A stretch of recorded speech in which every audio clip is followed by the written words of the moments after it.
Has the market changed its mind about what the Fed may do next? We have got to get inflation behind us. I wish there were a painless way to do that.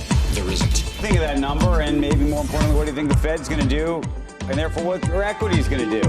I've been saying over and over again to my colleagues here that he wants your portfolio down so that you won't be able to spend as much. Morning. I'm Christopher Crystal with the Financial Stockholm, and we're giving you our views on what we see in the market from the Swedish perspective, what we're seeing in the press, and what our thoughts are on this. Now, remember, please, this is not market advice, and it should not be taken as market advice.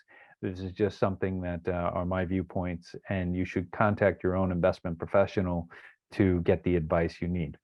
So this morning, we see the Wednesday, October 12th, 2022.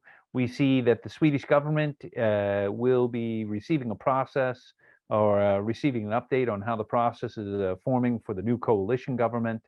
We see a lot of talk about Swedish security and safety, and maybe some snide little comments back and forth where they're sniping at each other about how the process is going, the infighting, what group is going to lead, what group will have the stronger power within the government, and so forth. So that won't really add any strength to our currency, or at least not anticipated.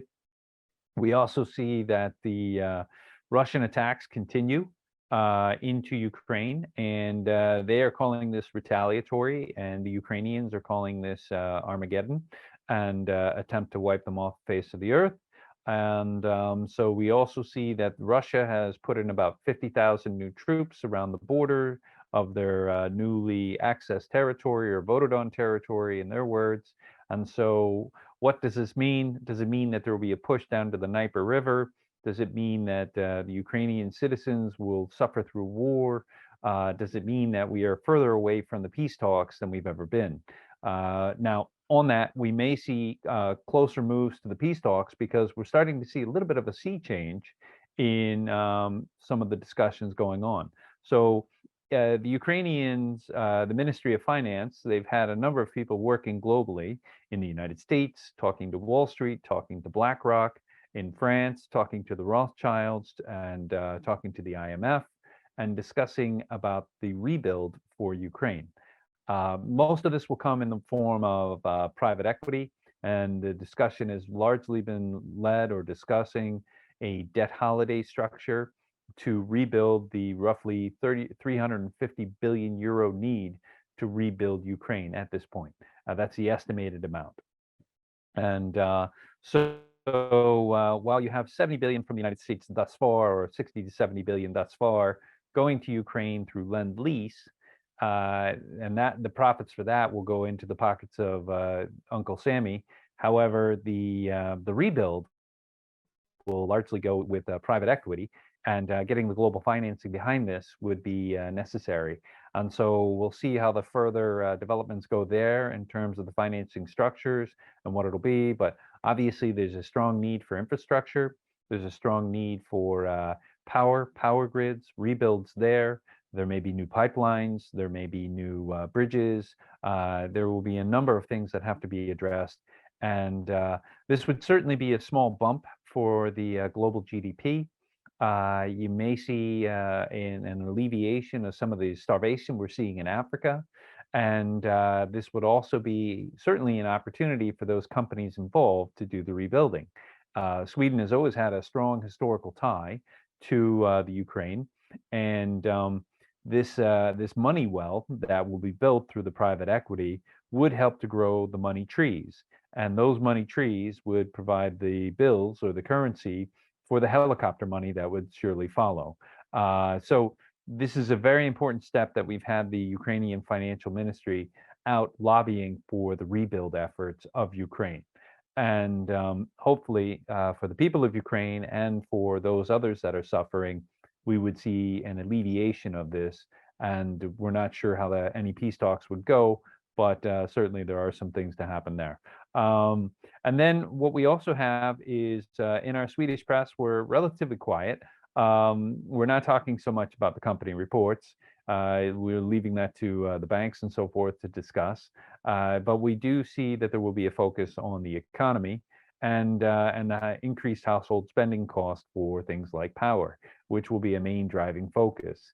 And so that is certainly an issue, as well as the upcoming discussions or possible renegotiations on what our amortization cost will be, including with the high interest rate hikes and further raising of the rates here in Sweden, and then what the deposit need would be for homeowners and new home buyers.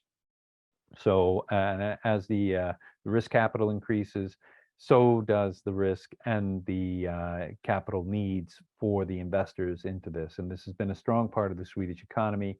So this factors well into our discussions about the Swedish economy. But we do have some positive news.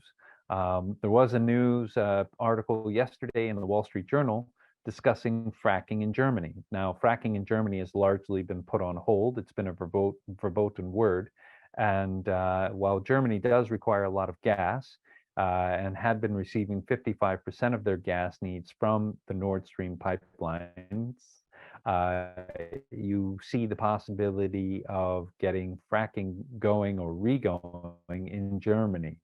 Now, obviously, that would cause a lot of damage to the environment and is not seen as good. And you have the Bloomberg charity already just coming out last week to say this is not something they want to see happening, that petrochemicals should be ended by 2030 in the United States, and this will be a global effort. So what's positive here is that you see Greta Thunberg coming out in the press today, a small article in the Swedish Svenska Dagbladet, discussing that shutting down nuclear power and using coal is bad. And it's far worse than using nuclear, and people should be using nuclear. So now if Germany were to reactivate their 84 reactors and get them back online, a process which could take about 6 months to do, we could see a dramatic reduction in power cost. So the electricity cost could drop dramatically as a result in, say, something like a period of 6 months, and something like over 50%, maybe even 75%. And this would put a tremendous relief, or give a tremendous relief to households, markets in general, that the global GDP is restarting. Now, just to add further fuel to that, you've had for ongoing time the Gates project with Warren Buffett in Wyoming, where they're doing more a small modular reactor size, or small reactor size to power an area in Wyoming. You do see other companies in the United Kingdom and Europe. And remember, there's been a lot of success with nuclear in the naval warfare. You have a lot of nuclear aircraft carriers, submarines, and so forth using nuclear. So we know it works, we know it can work, and we know they can be set up like tanker ships offshore, and then leading in with pipelines to fuel power stations or power needs for consumers. So there may be a change here. We may be seeing a sea change. And another positive we saw as well, which may indicate that we're not heading to nuclear war, would be the announcement by NASA that it had successfully completed a test working on where they had launched a rocket at an asteroid, adjusted the course, and hit the asteroid to either divert the course or blow up the asteroid. And so you have to ask yourself, why would you be working on a planetary defense system if you're planning on letting the everything go to heck in a handbasket through nuclear war? So we are starting to see some positive news.